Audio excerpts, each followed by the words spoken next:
Gómez Leiva me refiero, le reclamó a Epigmenio. ¿Cómo es posible que quiere que piensen todos como él? ¿Quién está defendiendo a Genaro García Luna? Bueno, creo que es responsabilidad de nosotros refutarle a su vez a Ciro Gómez Leiva y decirle que es un hipócrita, que es un perverso, porque ahí precisamente en su programa se ha hecho una defensa grosera de Genaro García Luna. Yo pregunto, ¿de a cuánto? ¿O ya se nos olvidó que ahí con Ciro Gómez Leiva en algún momento llegó Carlos Marín y defendió a capa y espada a García Luna y dijo que se le había linchado brutalmente? Rescáteme el audio, don David, por favor. Bueno, sobre el tema escribe hoy una muy buena columna en Milenio Carlos Marín, la titula Chiste de risa loca sobre García Luna. Leo el primer párrafo. Darle crédito al chisme de que Genaro García Luna fue sopeado en su celda por un reo habilitado de agente encubierto y que por un teléfono celular ordenó contactar a la mafia rusa para asesinar a un supuesto testigo, ni más ni menos que a Reinaldo el Rey Zambada, es cuando menos tan idiota como el cuento mismo. Carlos Marín, buen día. Chiste de risa loca sobre García Luna. ¿Cómo te va, Ciro? Mira, ¿qué tal, Manuel? Hola, Carlitos, ¿cómo estás? Buen día. Mira, Ciro, se requiere de veras una gran dosis de, pues, ni siquiera de ignorancia, sino de estupidez para suponer que quien dirigió la Agencia Federal de Investigación y fue el secretario federal de Seguridad Pública y que equipó esa institución con los mejores aparatos y a quien le han llegado a atribuir inclusive de espionaje aquel de Pegasus,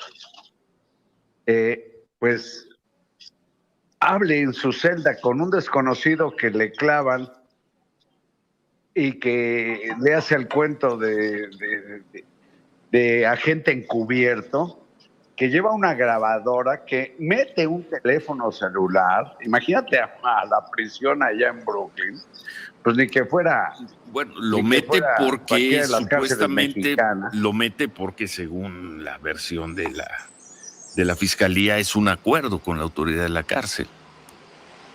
Por eso, bueno, pero hay que imaginar a García Luna cayendo en la trampa. Sí, difícil. Alguien decía, ayer, no recuerdo en qué programa de radio, decía, es que la cárcel en Estados Unidos enloquece a las personas porque no tienen televisión y no tienen comunicación y las lleva a hacer cosas rarísimas. Híjoles.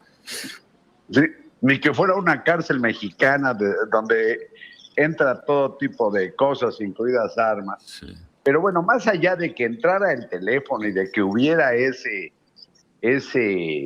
actor, ese preso que quiere aligerar su condena, platicando con García Luna, pues imagínate al ingeniero García Luna cayendo en la trampa y diciendo las barbaridades que le atribuyen. Mátenme a mátenme a aquel. Si esto no es una defensa de García Luna, ¿qué es?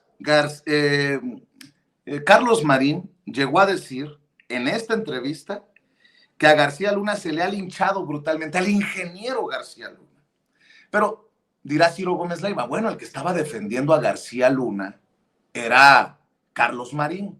Bueno, que no se le olvide a Ciro Gómez Leiva que en algún momento entrevistó en sus estudios al mismísimo Genaro García Luna cuando el ingeniero regresó a México para hacer su gira de medios y defenderse luego de que precisamente el Rey Zambada y otros testigos declararan en el juicio contra el Chapo Guzmán de que le habían entregado dinero en sobornos del crimen organizado. Fue una gran entrevista de Ciro Gómez Leiva. Creo que nos quedará claro en poco tiempo cómo puso contra las cuerdas a Genaro García Luna cuando lo entrevistó hace años en sus estudios de Radio Fórmula. Genaro. Gracias por la oportunidad. Leímos tu carta ayer diciendo que todo esto era una mentira, que no te había dado dinero Jesús Zambada. Yo no conocía el detalle de cómo lo había dicho, la forma en la que había expresado. Sí, pero buen día, Genaro. Buen día, Ciro. Bienvenido, Genaro. Gracias. Buenos días. Y gracias, Alberto, gracias por tu comentario, porque además lo agradezco mucho, porque es muy complejo en este concepto y como sean las cosas, que tenga esa claridad. Y agradezco mucho, Juan Alberto, tu comentario, estando tú presente. Primero porque, 3 cosas importantes. Primero porque la detención fue en 2008 y la extradición fue en 2012. Y efectivamente, como tú señalas, él ya había declarado en varias ocasiones en México y en Estados Unidos. Y todas esas referencias fueron investigadas y no hay ninguna prueba o evidencia de ninguno de esos casos de referencia en torno a eso. Ni una. Segunda, como bien señalas, y yo lo he señalado, lo he indicado, es que inclusive me preguntaron que si yo pensaba demandar. A Zambada, Jesús Zambada. Y yo le pregunté a un abogado respecto a ese alcance. Y él me decía que una argucia que hacen legal los abogados en la defensa de los criminales es justamente eso que está haciendo el abogado del delincuente. Inducir la pregunta para tratar de generar esa perspectiva o ese morbo a esta figura para tratar de ganar esa ventaja que les puede dar el litigio jurídico. Y por ese esquema aparentemente no habría delito, porque el perjurio que hay cuando alguien dice una mentira en torno a una persona o se da cuando alguien lo asevera, y cuando el abogado lo pregunta, induce para que haya la respuesta. Por eso le agradezco a Juan Alberto su comentario, porque él, como lo escribe él, exactamente es algo muy importante, que hasta él mismo la piensa, porque sabe que implica un delito si él entra en perjurio cuando engaña al juez. ¿De cuánto fue el silencio? Decías, Juan Alberto, 20 segundos. Bueno, casi 20 segundos. 20 segundos es un mundo. Extraño. Hacer un silencio de 20 Es un segundos mundo, es una eternidad. Es un mundo. Tres días de que la fiscal Gina Parlovecchio lo entrevistó. En ningún momento dudaba sus preguntas, siempre eran certeras, siempre eran al momento. Y bueno, aquí ya lo había acorralado Púrpura anteriormente, el lunes, en la tarde del lunes, cuando empezó el cuestionario de Púrpura, y ayer en la mañana ya lo había acorralado, ya lo había hecho caer en contradicciones, porque, bueno, el rey Zambada señala que muchos de los crímenes cometidos cuando asesinaron a un comandante, a otro miembro del cártel de Sinaloa, bueno, todos esos se los achacaba al Chapo Guzmán, pero ahí el juez, el abogado del Chapo le había confrontado con sus propias declaraciones hechas anteriormente a la fiscalía, en donde nunca mencionó a Guzmán Loera en aquellos crímenes, y le decía, ¿y por qué ahora sí está mencionando aquí a mi compa Chapo? Lo decía en español, cuando usted tuvo oportunidad de hacerlo anteriormente y no lo hizo, ¿no? Bien. Juan, soy Ricardo López Cordero. ¿Por qué si Jesús Zambada ya había declarado antes que había hecho estos presuntas entregas de dinero a distintos funcionarios, por qué ayer duda?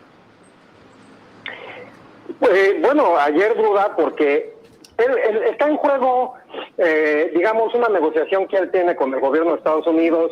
Bueno, creo que queda claro, no voy a ahondar más, no voy a hacer los que se chuten conmigo toda la entrevista, pero queda claro que Ciro Gómez Leiva, hasta en la presentación, se tira como tapete. Y en aquellos años, ¿y quién iba a decir que después de esos años, pues